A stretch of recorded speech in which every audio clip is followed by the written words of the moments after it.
Hello everyone, आपका आपके YouTube channel Digvijay commerce classes पर एक बार फिर से स्वागत है।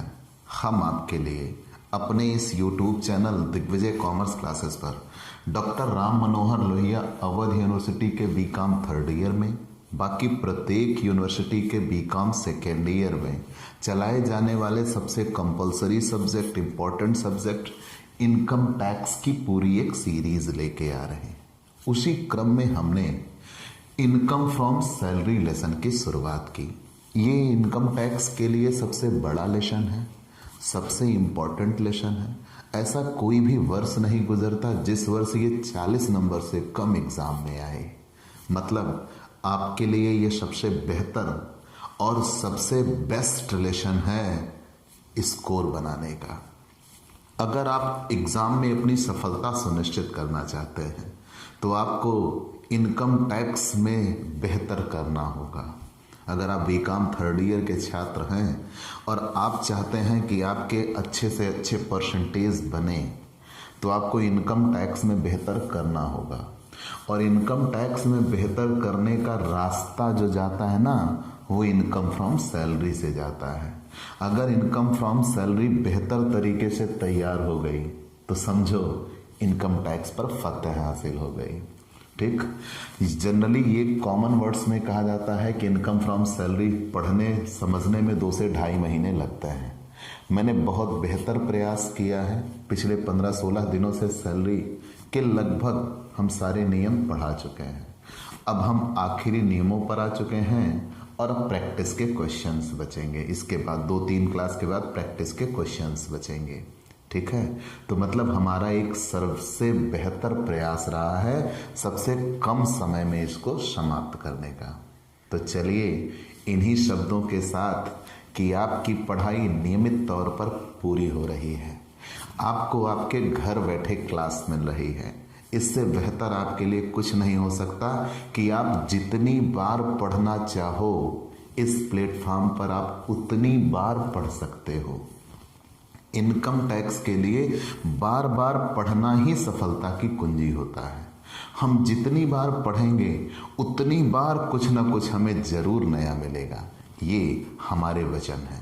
तो प्यारे दोस्तों, आप हमारे इस 14 साल का सफलतम इतिहास रहा है कि हमने आयकर में सफलता सुनिश्चित की। अगर आयकर में आपने फतह हासिल कर ली तो कहा ना, पूरा रिजल्ट आपके अनुसार मुड़ जाता है। तो प्यारे दोस्तों, आप अपने इस YouTube channel Digvijay commerce classes को सब्सक्राइब करिए, शेयर करिए, बेल आइकन दबाइए ताकि आपको हमारे लेटेस्ट वीडियोस के अपडेट मिलते रहें। और सबसे बड़ी बात, अगर आप ये चाहते हो कि हम आपको पेड क्लास दें, उसके लिए आप हमारे व्हाट्सएप नंबर पर व्हाट्सएप करिए, मैसेज करिए, आपको पेड क्लास की पूरी जानकारी दे दी जाएगी जिसमें आप एक निर्धारित न्यूनतम शुल्क का भुगतान करेंगे। उसका फायदा ये होगा कि आपको नियमित क्लास मिलेगी और सबसे बड़ी बात PDF मिलेगा, डाउट सेशन रखा जाएगा और एग्जाम पेपर भी सॉल्व कराए जाएंगे। तो ये सब कुछ यहाँ अवेलेबल है, तो हमसे पेड क्लास लीजिए। आपकी पढ़ाई आपके घर बैठे, वो ऑफलाइन पढ़ाई या क्लासरूम पढ़ाई से भी बेहतर पढ़ाई आपकी होगी। स्टे होम स्टे सेफ का पालन भी होगा। तो प्यारे दोस्तों, हमसे जुड़िए। तो चलिए आज के लिए हम वो नियम जो एग्जाम में कई बार आया हुआ है और आगे भी आ सकता है। जनरली आप इसे ऐसा समझिए ना कि जैसे सब्जी आप बनाते हो, तो जब सब्जी आप बनाते हो तो उसके पहले सब्जी कटाई शुरू होती है ना, कि थोड़े सामान इसको काट लिया, थोड़ा इसको काट लिया, थोड़ा इसको काट लिया, फिर उसके बाद हम उसको पकाना शुरू करते हैं, तब सब्जी बन के तैयार होती है। बिल्कुल वैसा ही इनकम टैक्स होता है। पहले हम कोई लेसन स्टार्ट करेंगे तो उसके सारे रूल्स हम इकट्ठा करेंगे। जब उसके सारे रूल्स इकट्ठा हो जाएंगे ना तो उसको एक साथ लेके जाएंगे हम खाना बनाने के लिए, तब सवाल सॉल्व होंगे। ठीक, तो बिल्कुल वैसा एक नियम ये भी। ठीक है, तो हम रूल इकट्ठा करें। मैंने कहा आपसे कि हम सारे रूल्स उनके प्रैक्टिकल क्वेश्चंस के साथ आपके लिए लेके आएंगे। तो उसी रूल्स में से एक है बिना ब्याज या रियायती दर पर ऋण की सुविधा। ठीक है, विदाउट इंटरेस्ट और less interest rate loan facility. ठीक है, loan facilities are without interest और लेस इंटरेस्ट रेट, ऐसा भी आप कह सकते हो। तो चलिए हम पढ़ते हैं बिना ब्याज या रियायती ब्याज दर पर ऋण की सुविधा होती क्या है। कुछ हम तार्किक बातें करते हैं और आसानी से आपको सवाल समझ में आ जाएगा। मान लीजिए हम आपके मालिक हैं। ना जी ना, ऐसा नहीं है, लेकिन मान लीजिए, हमने कहा है ना मान लीजिए, सपोज दैट। तो मान लीजिए हम आपके मालिक हैं और हमने आपको लोन दिया। भाई क्यों दिया? जब हम आपके मालिक हैं, आपको पैसों की जरूरत पड़ी तो आप पैसे हमसे लोन के रूप में मांगे। भाई आप बाजार से भी लोन ले सकते हो, मतलब किसी साहूकार महाजन से ले सकते हो या आप बैंकों से लोन ले सकते हो। लेकिन आपने ये कोशिश किया कि चलो मालिक हैं, इनके पास पैसे हैं, इन्हीं से लोन ले लेते हैं।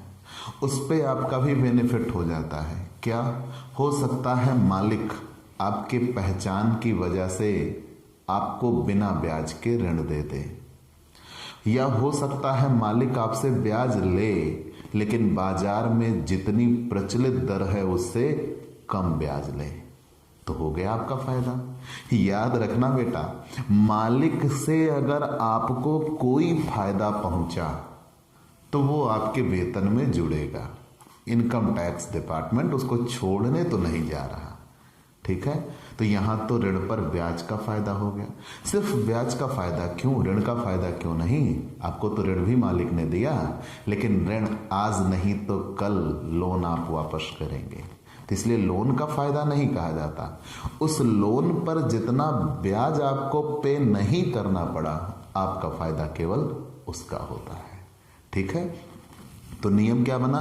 जब कभी मालिक, इनकम टैक्स में किसी चीज की कोई डेफिनेशन नहीं है, जब कभी मालिक अपने कर्मचारी को कोई लोन दे और उस लोन पर कर्मचारी से कोई ब्याज वसूल ना करे, और अगर ब्याज वसूल करता भी है तो बाजार में प्रचलित दर से बहुत कम ब्याज वसूल करे, उसे ही बिना ब्याज या रियायती ब्याज दर पर ऋण की सुविधा कहते हैं। पूरी डेफिनेशन क्लियर हो गई? श्योर। ये विहित सीमांत फायदों में आता है। विहित सीमांत फायदे क्या है?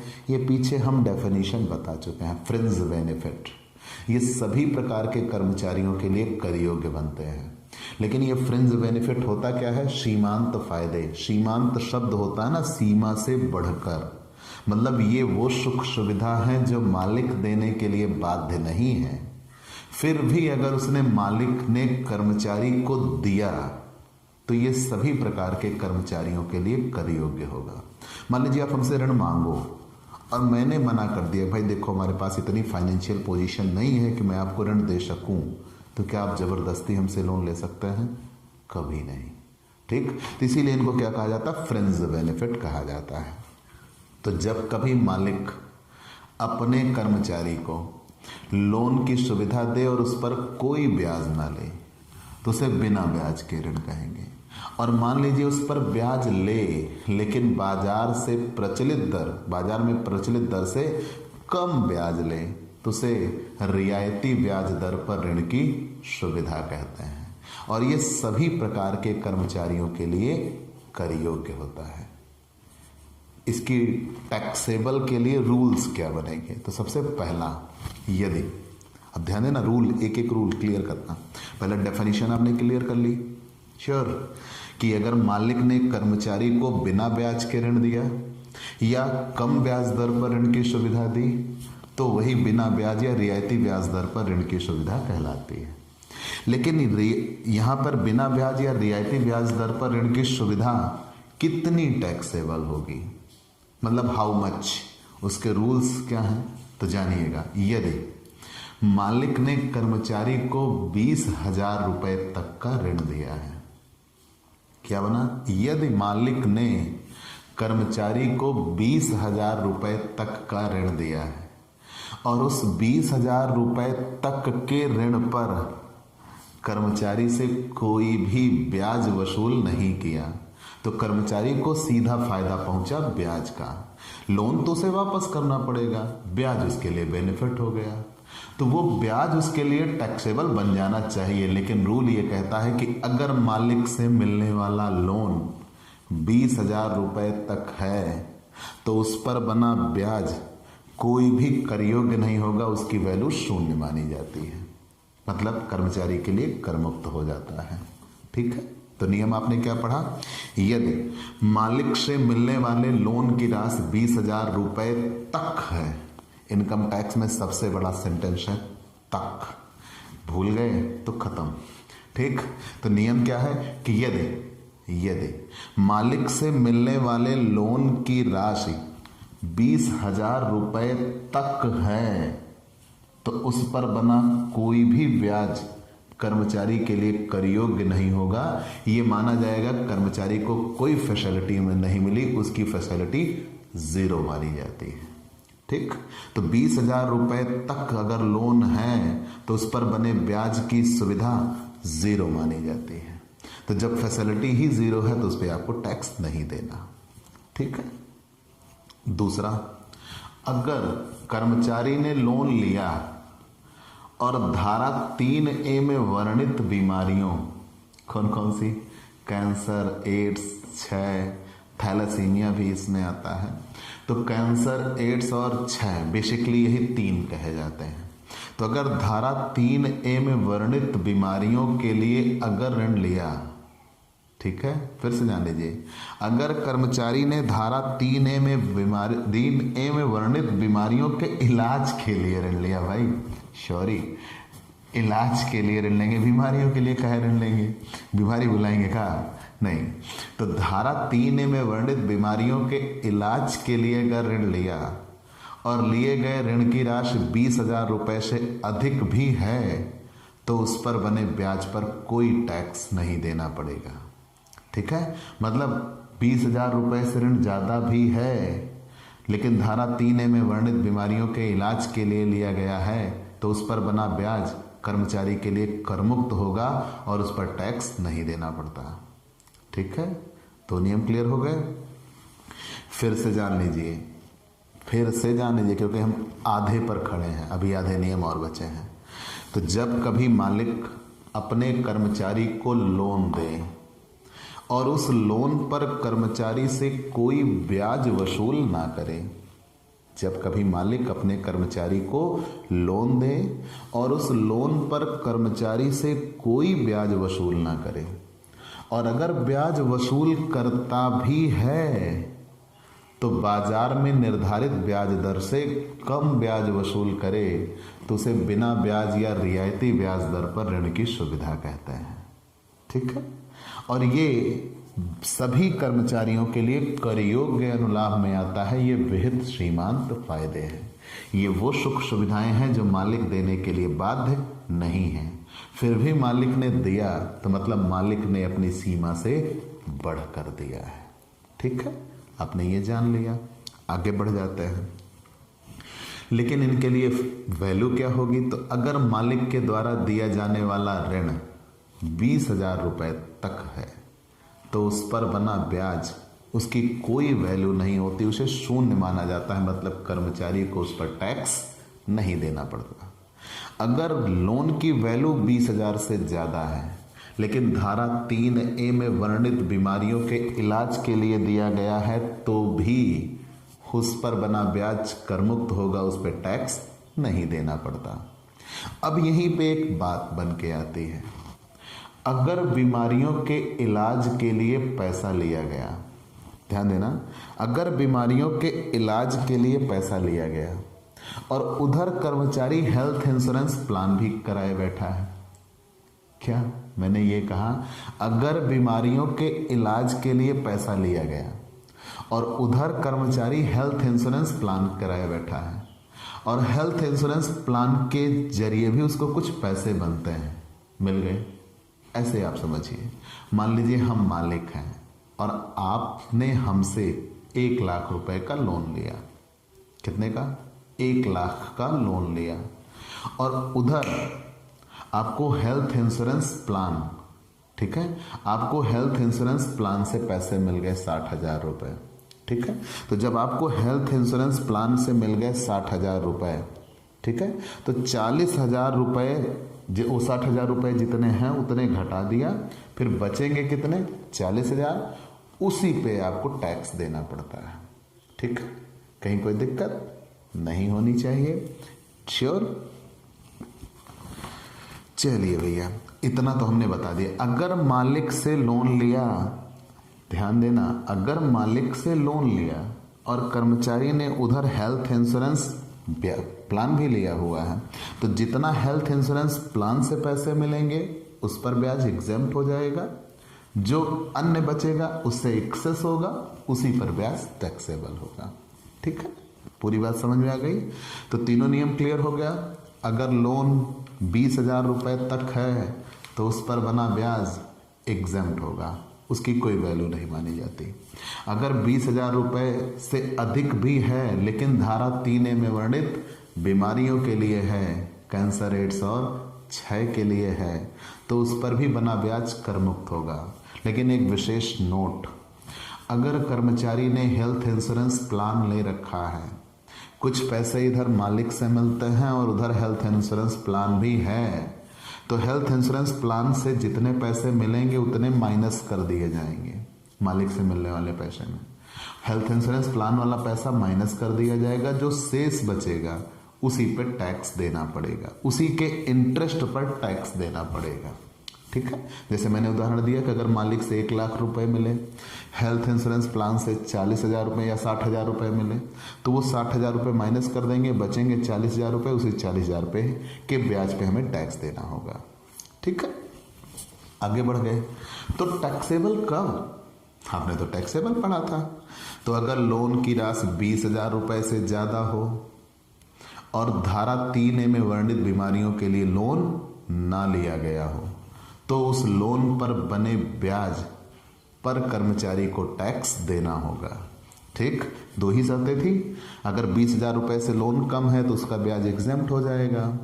अगर लोन ज़्यादा भी है लेकिन धारा 3A में वर्णित बीमारियों के इलाज के लिए, तो एग्जेम्प्ट हो जाएगा। तो टैक्सेबल कब, अगर लोन की राशि 20,000 रुपए से ज़्यादा है जनरल कंडीशन में, और धारा 3A में वर्णित बीमारियों के लिए नहीं है, तो उस लोन पर बने ब्याज की छूट मिलेगी, ठीक है।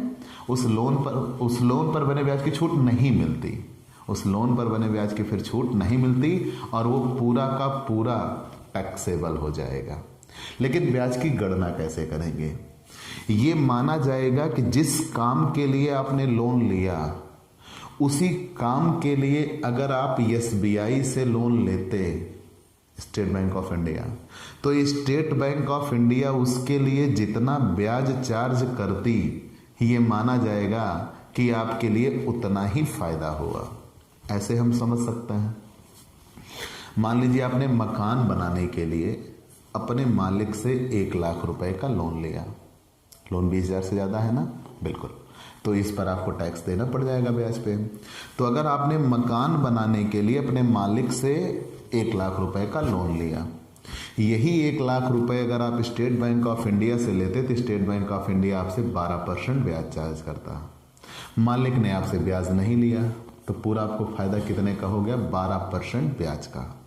तो वो 12% ब्याज कैलकुलेट करके आपके वेतन में जोड़ दिया जाएगा। बेटा अभी तक तो आपको बहुत आसान दिख रहा होगा ना कि 1,00,000 का 12% निकाल के 12,000 जोड़ दिया, सच में ना, बिल्कुल। लेकिन ब्याज की गणना ऐसे नहीं होगी।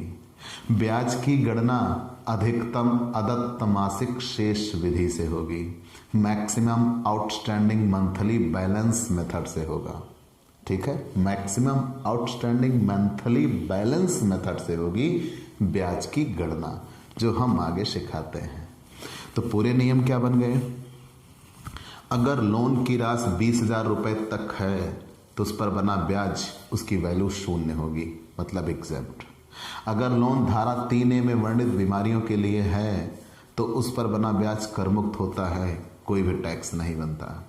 अगर लोन धारा 3A में वर्णित बीमारियों के लिए नहीं है और 20,000 रुपए से ज़्यादा है तो उस पर बना ब्याज टैक्सेबल होगा, उस पर बना ब्याज टैक्सेबल होगा। लेकिन ब्याज की दर क्या होगी? जिस कार्य विशेष के लिए आपने लोन लिया उसी कार्य के लिए स्टेट बैंक ऑफ इंडिया जो दर चार्ज करती है वही दर आपके लिए सुविधा मान ली जाएगी। अब मान लीजिए SBI 12% चार्ज करती है और आपके मालिक ने आपसे 3% ब्याज वसूल कर लिया है, तो मतलब आपके मालिक ने आपको कितने परसेंट की रियायत दे दी? 9% की। तो उसे रियायती दर पर ऋण की सुविधा कहा जाएगा। ठीक है, पूरी बात समझ में आ गई? पक्का?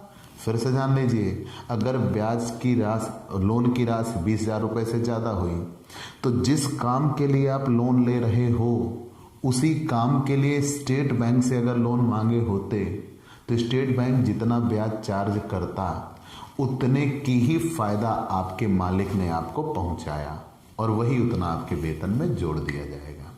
अगर मालिक ने SBI से ब्याज दर जो निर्धारित है उससे कम ब्याज लिया तो जितने की आपको छूट दी वो रियायत आपके लिए कहलाएगी। लेकिन ब्याज की गणना होगी कैसे? अधिकतम अदत्त मासिक शेष विधि से। ठीक है, अधिकतम अदत्त मासिक शेष विधि से ब्याज की गणना होगी। तुरंत इसके लिए हमें पढ़ लेना चाहिए इलस्ट्रेशन 15। ठीक है, आइए पूरे नियम याद रखिएगा। कहीं कोई दिक्कत हो तो प्लीज रिमाइंड फिर से आप पढ़ लीजिएगा, सुन लीजिएगा। ठीक है, आप क्लासेस रिमाइंड भी कर सकते हैं तो कहीं कोई दिक्कत नहीं आएगी। हाँ, इलस्ट्रेशन 15, कंपुटेशन ऑफ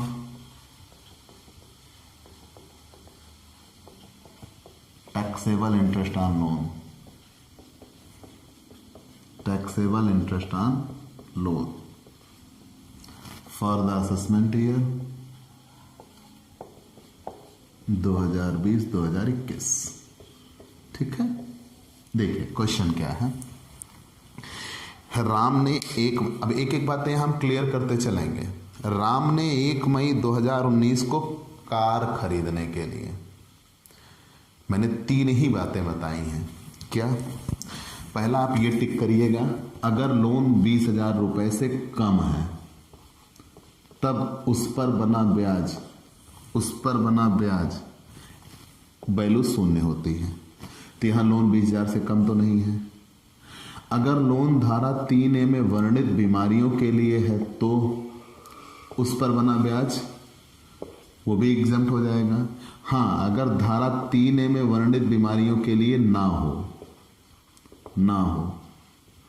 और 20,000 रुपए से अधिक हो, 20,000 रुपए से अधिक हो तब फिर ब्याज टैक्सेबल होगा। तो यहां पहले डन करिएगा क्या है। मैंने तीनों बातें क्लियर कर दी।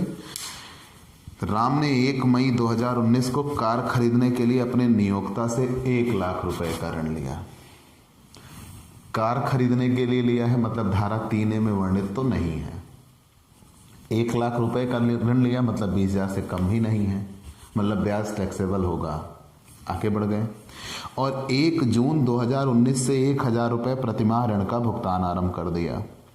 निम्न दशाओं में कर निर्धारण वर्ष 2020-21 के लिए कर योग्य ब्याज की राशि की गणना यह मानते हुए कीजिए कि कार के लिए ऋण पर भारतीय स्टेट बैंक कितने प्रतिशत की दर से ब्याज लेता है? 10% की दर से ब्याज लेता है।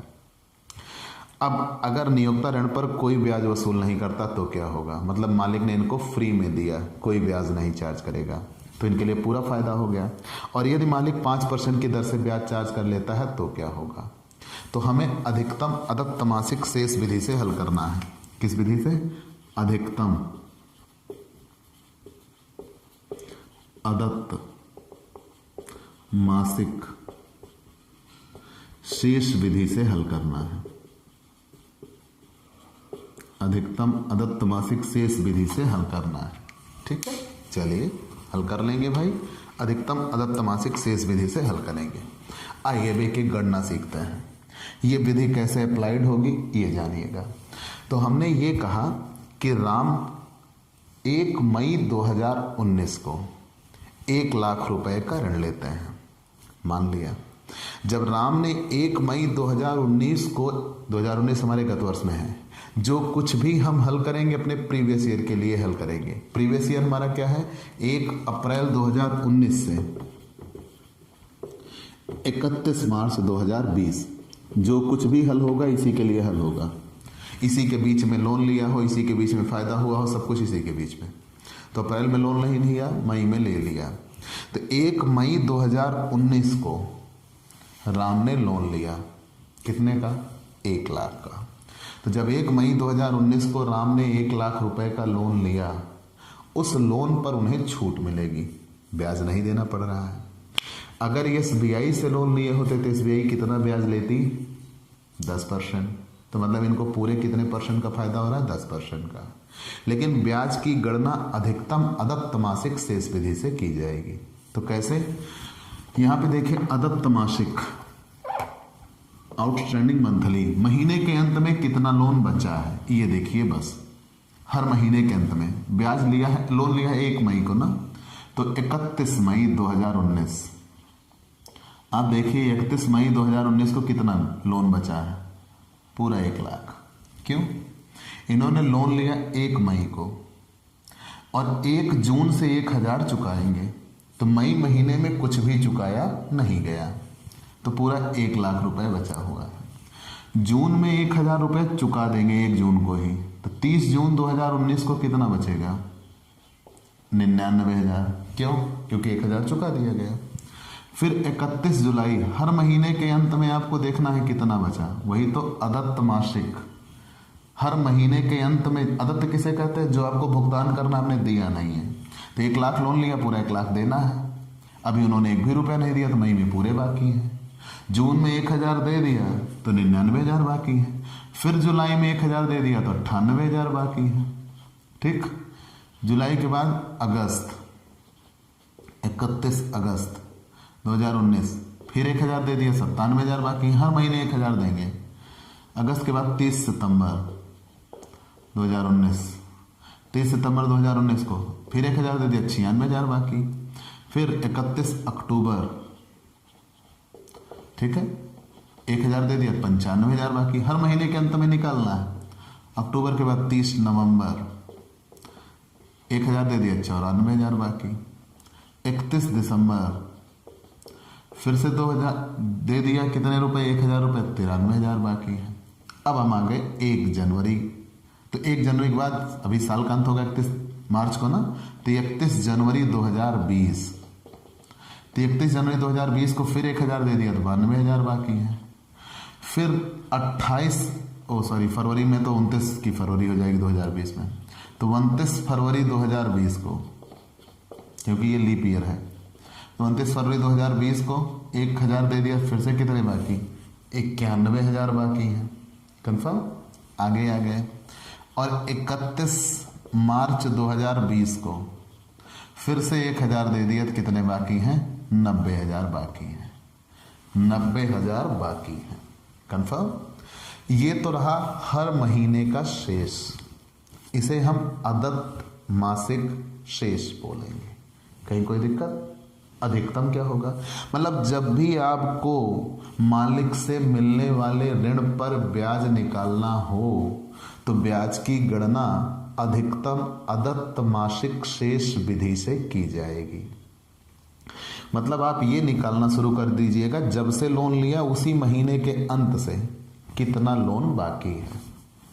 तो मई में लोन लिया था, मई में कोई भुगतान नहीं, तो मई में 1 लाख बाकी। फिर जून से 1000 चुकाते चले गए, सब महीने में 1000 घटता चला गया। पूरे को जोड़ डालिए। जब पूरे को जोड़ डालेंगे तो यहाँ आएगा 10,45,000 रुपये। कितना आ जाएगा? 10,45,000। कन्फर्म? इसी पर ब्याज की गणना होगी। तो इंटरेस्ट, अब आप सोच रहे होंगे ये क्या है भाई, बता रहे हैं। इंटरेस्ट ऑन लोन, तो कितना रुपए? 10,45,000। SBI कितने परसेंट ब्याज चार्ज करता है? 10%। 10,45,000 का 10% तो आ जाएगा 1,04,500। कितना? 10,000, 1,04,500, 1,04,500 इतना आ गया। यहाँ तक तो कहीं कोई दिक्कत नहीं। अब आप सोच रहे होंगे इतना ब्याज?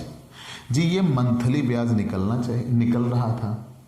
मंथली को हमने एनुअल वैल्यूएट करके लगा दिया है। कैसे भाई? 10% सालाना है, और ये सब जो निकला है वो मंथली है। तो ऐसी हालात में तुरंत यहाँ हमें 1/, क्या करना होगा, 12। तो जैसे ही हम यहाँ 1/12 कर देंगे तो ये निकल के आ जाएगा 8,708 रुपये। मतलब जब भी यहाँ इंटरेस्ट ऑन लोन निकल के आएगा, पहले सभी महीनों के लिए हम निकालेंगे अदत्त मासिक शेष, उसको कैलकुलेट करके ब्याज की गणना उसी पे होगी, तो उसका हम 1/12 कर देंगे, जितना निकल के आएगा यही इतना कर्मचारी के लिए सुविधा मान लिया जाएगा। अगर इनको लोन फ्री में दिया गया, इस पर कोई ब्याज नहीं लिया गया तो। एक आंसर ये है। और यहाँ एक सिचुएशन में ये भी कहा गया है कि कर्मचारी से 5% ब्याज वसूल कर लिया गया तो क्या होगा, less interest charge by employ. मतलब दूसरी सिचुएशन में इसे हल करना है। इंटरेस्ट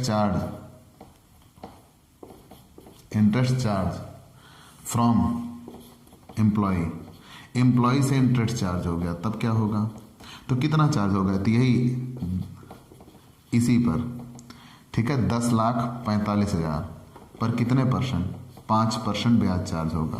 तो 10,45,000 पर 5% मतलब 52,250, और 52,250 का 1/12, 4,354 उससे ब्याज चार्ज हो गया। तो 4,354 घट गया, 4,354 ही बचेगा वैल्यू ऑफ फैसिलिटी। यही सुविधा का मूल्य माना जाएगा और उसके वेतन में जोड़ दिया जाएगा। तो अगर उनको फ्री में मिला, उस पर मालिक ने कोई ब्याज नहीं लिया, तो 8,708। और अगर मालिक ने उससे 5% ब्याज वसूल किया तो मतलब सुविधा केवल कितने की दी, 5% की। क्यों, क्योंकि उसी काम के लिए एसबीआई कितने दर चार्ज कर रही है, 10%। तो पूरा नियम क्या बन गया, जब कभी मालिक अपने कर्मचारी को लोन दे और उस लोन पर कर्मचारी से कोई ब्याज वसूल ना करे तो उसे बिना ब्याज के ऋण की सुविधा कहेंगे। और अगर ब्याज वसूल करता भी है लेकिन बाजार में निर्धारित ब्याज दर से कम वसूल करता है तो उसे रियायती ब्याज दर पर ऋण की सुविधा कहते हैं। अगर मालिक के द्वारा दिया गया लोन 20,000 रुपये तक है तो उस पर ब्याज की वैल्यू 0 होती है, कर्मचारी के लिए कर मुक्त हो गया। और अगर उस पर बना ब्याज 20,000 रुपये, लोन 20,000 रुपये से अधिक भी है लेकिन धारा 3A में वर्णित बीमारियों के लिए है तो भी उस पर बना ब्याज कर मुक्त होगा। तो उस पर बना ब्याज कर योग्य कब होगा, अगर धारा 3A में वर्णित बीमारियों के लिए ना हो और 20,000 रुपये से अधिक हो तो ब्याज कर योग्य होगा। लेकिन ब्याज की गणना कैसे की जाएगी, अधिकतम अदत्त मासिक शेष विधि से। मैंने ये भी बताया कि अगर कर्मचारी ने हेल्थ इंश्योरेंस प्लान ले रखा है तो मालिक से जितना पैसा मिलेगा उसमें से हेल्थ इंश्योरेंस प्लान से मिलने वाली राशि घटा दी जाएगी, शेष जो बचेगा केवल उसी पर टैक्स देना होगा, उसी के इंटरेस्ट वैल्यूएट होंगे, उसी पर टैक्स देना होगा। ठीक है, तो ये नियम क्लियर। अब हम आगे चलते हैं। ठीक है, आप इसका स्क्रीनशॉट ले लीजिएगा, ये आपकी बुक का ही इलस्ट्रेशन 15 है। हम आगे नए नियमों पर चलेंगे। हम अब नए नियम पर चलते हैं। ठीक है,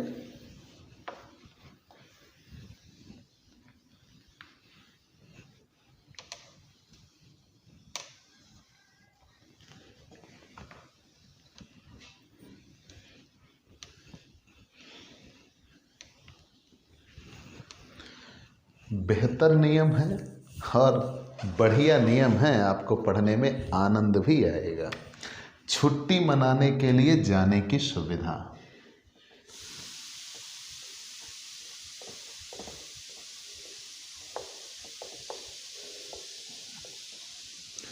छुट्टी मनाने के लिए जाने की सुविधा।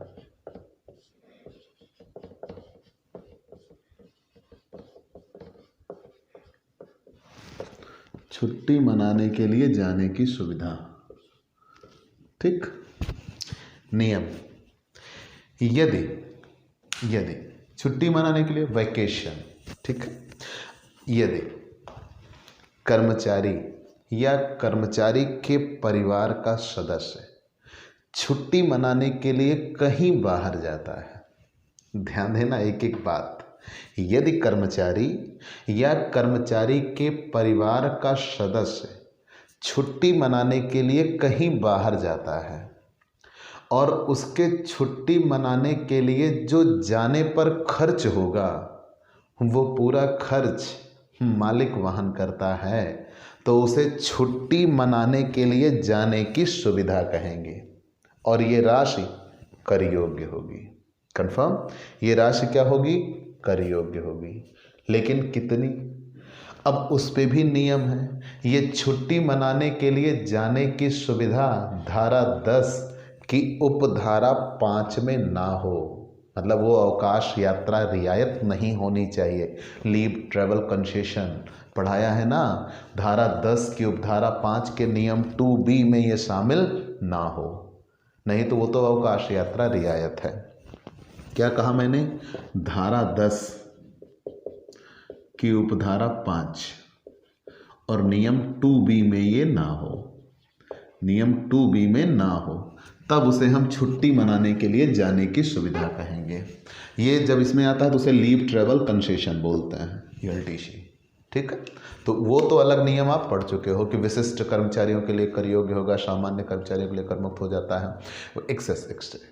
ठीक है, वो आप पढ़ चुके हो। यहाँ पे आता है कि अगर कोई कर्मचारी या उसके परिवार का सदस्य कहीं छुट्टी मनाने के लिए जाता है, ठीक है, पूरी बात समझिएगा।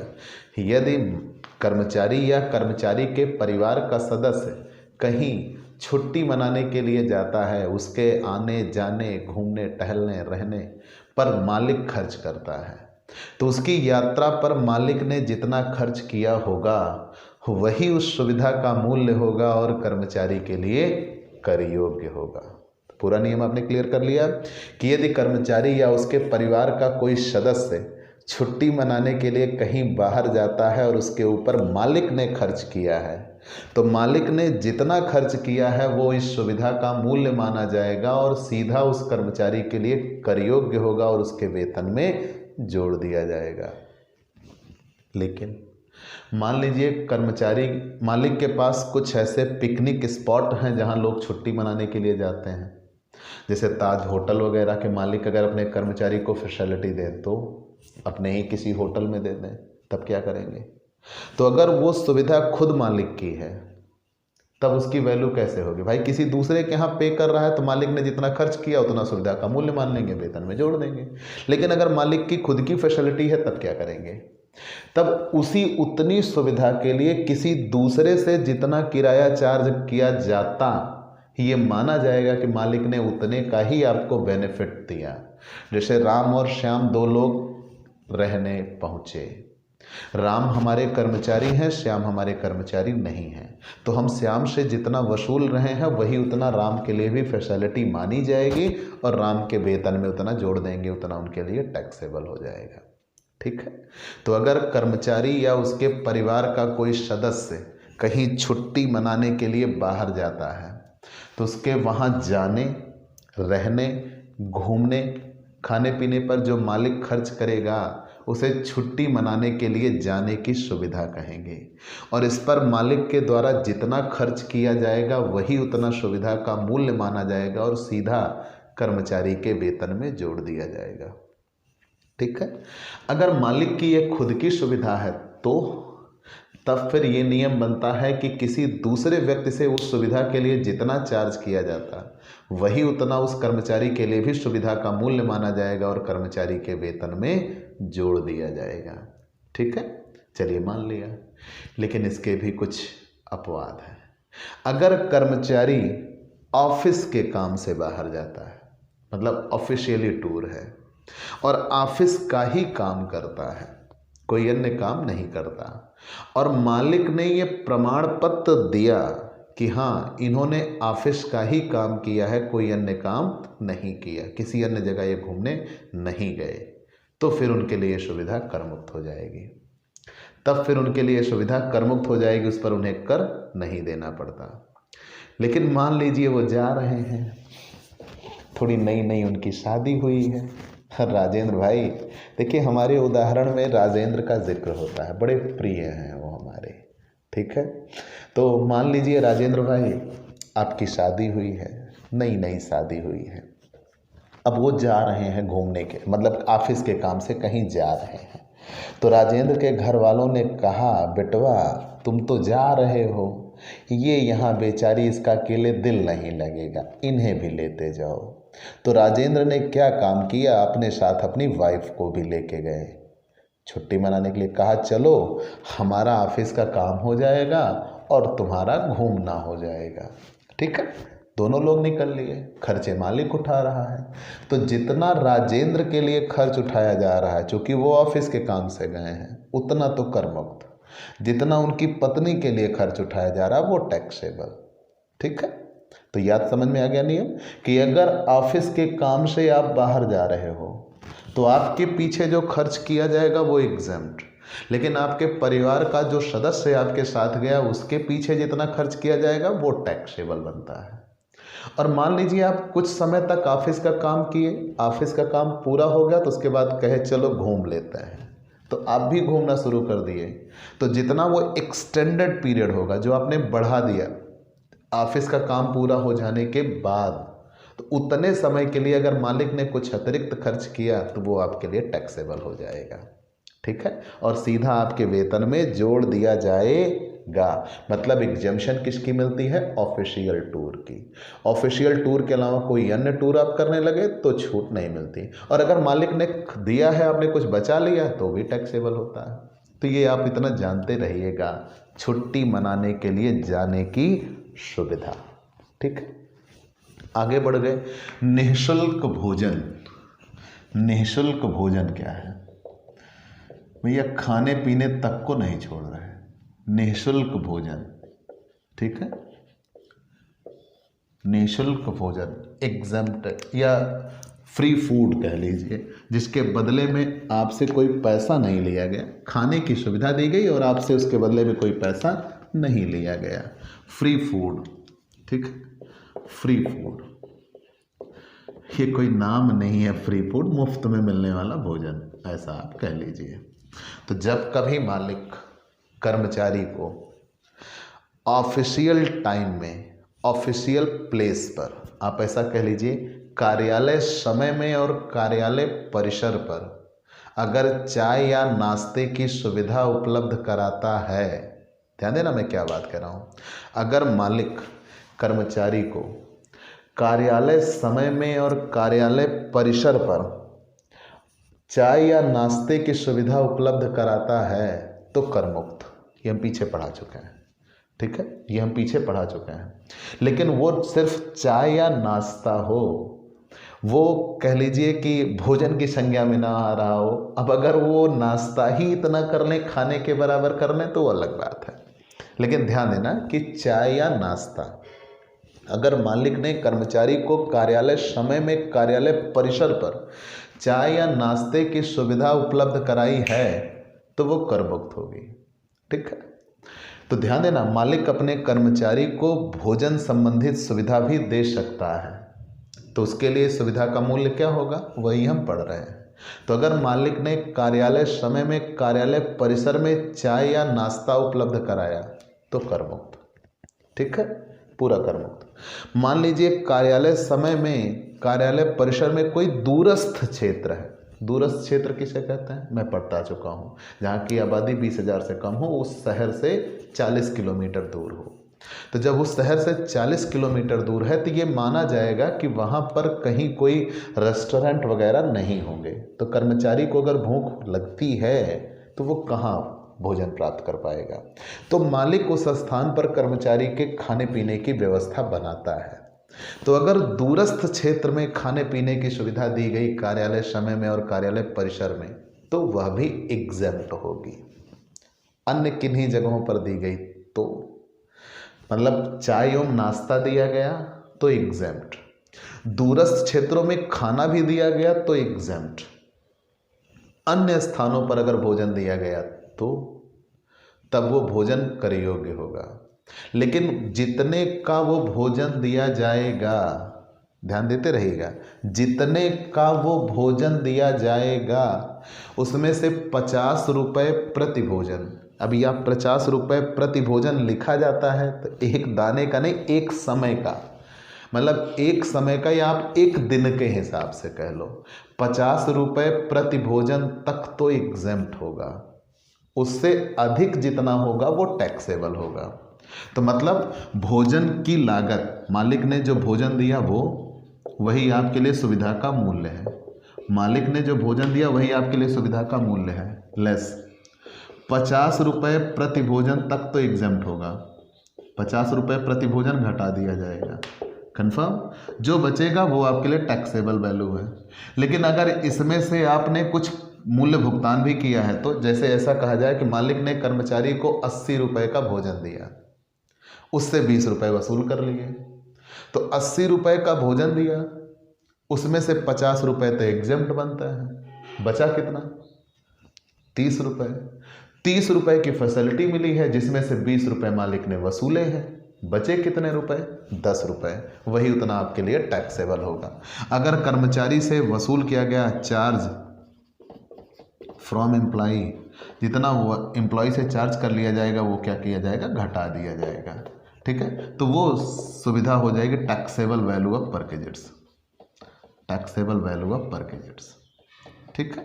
तो पूरा नियम आपने समझ लिया कि अगर मालिक कर्मचारी को खाने की सुविधा दे तो उसे हम यहाँ रखेंगे निःशुल्क भोजन में। लेकिन इसमें अगर मालिक ने कर्मचारी को चाय या नाश्ता दिया, कार्यालय समय में दिया, कार्यालय परिसर में दिया, तो एग्जेम्प्ट। अगर दूरस्थ क्षेत्रों में दिया, रिमोट एरियाज में, तो भी एग्जेम्प्ट, ठीक है। अगर अन्य स्थानों पर दिया तो भोजन दिया है तो उस भोजन की जितनी लागत होगी वही उतना उस सुविधा का मूल्य माना जाएगा। उसमें से 50 रुपये प्रति भोजन तक तो एग्जेम्प्ट होगा, जो शेष बचेगा वो टैक्सेबल होगा, ठीक है। और अगर उस संबंध में कर्मचारी से कुछ वसूल कर लिया गया है तो वो घटा दिया जाएगा, उस पर कर्मचारी को टैक्स नहीं देना पड़ता, ठीक है। चलिए ये हमने जान लिया। अगला नियम है गिफ्ट, उपहार। तो इसका स्क्रीनशॉट आप ले सकते हो, बहुत अच्छे। उपहार, गिफ्ट, गिफ्ट, ठीक है, गिफ्ट। अगर मालिक, अब यहां देखा जाएगा गिफ्ट 3 तरीके से हो सकते हैं। व्यक्तिगत रीत रिवाज के अवसर पर, व्यक्तिगत रीत रिवाज के अवसर पर, सामाजिक रीत रिवाज के अवसर पर, सामाजिक रीत रिवाज के अवसर पर, और तीसरा होता है नकद, तीसरा होता है नकद। मान लीजिए मालिक कर्मचारी को उपहार देता है, भाई कोई मौका है जश्न का, और आपने अपने उस खुशी में मालिक को भी शामिल किया, और मालिक आपके यहाँ आया और आपको कुछ उपहार दिया, ठीक है। तब वो भी कर योग्यता में आ जाएगा, और उसके लिए भी आपको रूल देखना होगा। क्या रूल है? मतलब मालिक से आपको फ़ायदा ना हो, इनकम टैक्स वालों ने पूरा ध्यान रखा है। तो अगर वो गिफ्ट आपके व्यक्तिगत रीत रिवाज के अवसर पर दिया गया, व्यक्तिगत रीत रिवाज के अवसर पर मतलब जैसे आपकी शादी है, शादी की सालगिरह है, जन्मदिन आप मना रहे हैं, मतलब वो आपका अपना ओकेज़न है, उसके लिए अगर मालिक ने दिया तो भैया जितने का वो गिफ्ट दिया उतना टैक्सेबल होगा और आपके वेतन में जोड़ दिया जाएगा। मतलब उसकी वैल्यू निकाली जाएगी कि मालिक ने जो, अगर वो फूल लेके आते हैं तो उस बुके की वैल्यू निकाली जाएगी और आपके वेतन में जोड़ दिया जाएगा, ठीक है। सीधा सा लॉजिक है। अगर मालिक ने आपको कोई गिफ्ट दिया तो जितने का वो गिफ्ट दिया उतना आपके वेतन में जोड़ दिया जाएगा, अगर आपके व्यक्तिगत रीत रिवाज के अवसर पर दिया गया है तो। और अगर सामाजिक रीत रिवाज के अवसर पर दिया गया तो, जैसे नया वर्ष, दीपावली, होली, दशहरा, ईद, अगर इन पर दिया गया तो। अगर सामाजिक रीत रिवाज के अवसर पर दिया गया और उपहार दिया गया तो एग्जेम्प्ट होगा, ठीक है। क्या दिया गया? उपहार दिया गया तो एग्जेम्प्ट होगा, लेकिन बशर्ते वो 5,000 रुपये तक का हो। अगर 5,000 रुपये से अधिक का गिफ्ट दिया गया तो फिर भैया जितने का गिफ्ट है उसमें से 5,000 रुपये घटा के जो शेष बचेगा उस पर आपको टैक्स देना बनता है। ठीक है, तो पूरी बात समझ में आ गई। अगर उपहार मालिक ने व्यक्तिगत रीति रिवाज के अवसर पर दिया है तो उस पर आपको टैक्स देना पड़ेगा। जितने का वो उपहार होगा पूरा टैक्सेबल होगा। ठीक है, या मालिक ने कोई टोकन वगैरह दिया कि जाइए आप इस टोकन को देकर आप उपहार ले लीजिएगा, तो भी पूरे का टैक्स देना पड़ेगा। ठीक है, और अगर सामाजिक रीति रिवाज के अवसर पर दिया तो 5,000 रुपये तक का उपहार है तब तो वस्तु के रूप में होगा, उसकी वैल्यू 5,000 तक है तो एग्जेम्प्ट। और अगर उसकी वैल्यू 5,000 से ज़्यादा है तो जितने का उपहार दिया उसमें से 5,000 घटा दीजिए, जो शेष बचेगा उस पर आपको टैक्स देना होगा। मतलब सामाजिक रीति रिवाज के अवसर पर अगर कोई उपहार मिले तो 5,000 तक मिलता है तो कर मुक्त। और मान लीजिए उपहार नकद रूप में दिया गया, तो जैसा आजकल प्रचलन है लिफाफे में रखकर नोट दी जाती है, तब क्या होगा। अगर नकद उपहार दिया गया या कोई ऐसा डिमांड ड्राफ्ट आदि के रूप में दिया गया जिसको देकर आप नकद पैसे प्राप्त कर सकते हो, ड्राफ्ट चेक आदि के माध्यम से दिया गया जिसके माध्यम से रोकड़ प्राप्त की जा सकती है, तो फिर दोनों ही अवसरों पर वो टैक्सेबल होगा, फिर एग्जेम्प्ट नहीं होगा। मतलब नकद उपहार कर योग्य होते हैं चाहे वो जिस अवसर पर दिए जाएं। और अगर वस्तु के रूप में दिए जाएं तो व्यक्तिगत रीति रिवाज के अवसर पर दिए जाएं तो कर योग्य होंगे, सामाजिक रीति रिवाज के अवसर पर दिए जाएं तो 5,000 रुपये तक कर मुक्त होंगे, उससे अधिक कर योग्य होते हैं। ठीक है, तो आपको ये क्लास कैसी लगी हमें ज़रूर बताइएगा। आपके लाइक और कमेंट का इंतज़ार रहेगा। अगर आप नए जुड़े हैं तो सबसे पहले हमारे इस YouTube channel Digvijay commerce classes को सब्सक्राइब करिए, शेयर करिए, बेल आइकन दबाइए। और आप ये चाहते हैं कि हम आपको नियमित क्लास दें तो आप हमारे व्हाट्सएप नंबर पर व्हाट्सएप करिए, मैसेज करिए, आपको पेड क्लास की पूरी जानकारी दे दी जाएगी जिसमें आप बहुत थोड़े से शुल्क का भुगतान करेंगे और आपको रेगुलर क्लासेस मिलेंगी, PDF रहेगा, डाउट सेशन रहेगा, एग्ज़ाम पेपर सॉल्व कराया जाएगा। ये सब कुछ यहाँ अवेलेबल है, तो आप हमसे मिलिए, हमसे संपर्क करिए और पेड क्लास लीजिए। ठीक है, आपको इनकम टैक्स की कंप्लीट पैकेज यहाँ अवेलेबल मिलेंगे। इनकम टैक्स के साथ साथ आपको जितने सब्जेक्ट की क्लासेस चाहिए वो सारी कॉमर्स की क्लासेस हमारे पास अवेलेबल हैं, तो हमसे जुड़ सकते हैं। तो अगर नए जुड़े हैं तो चैनल को सब्सक्राइब करना नहीं भूलिएगा। आज के लिए इतना ही, चलते हैं दोस्तों, बाय बाय दोस्तों।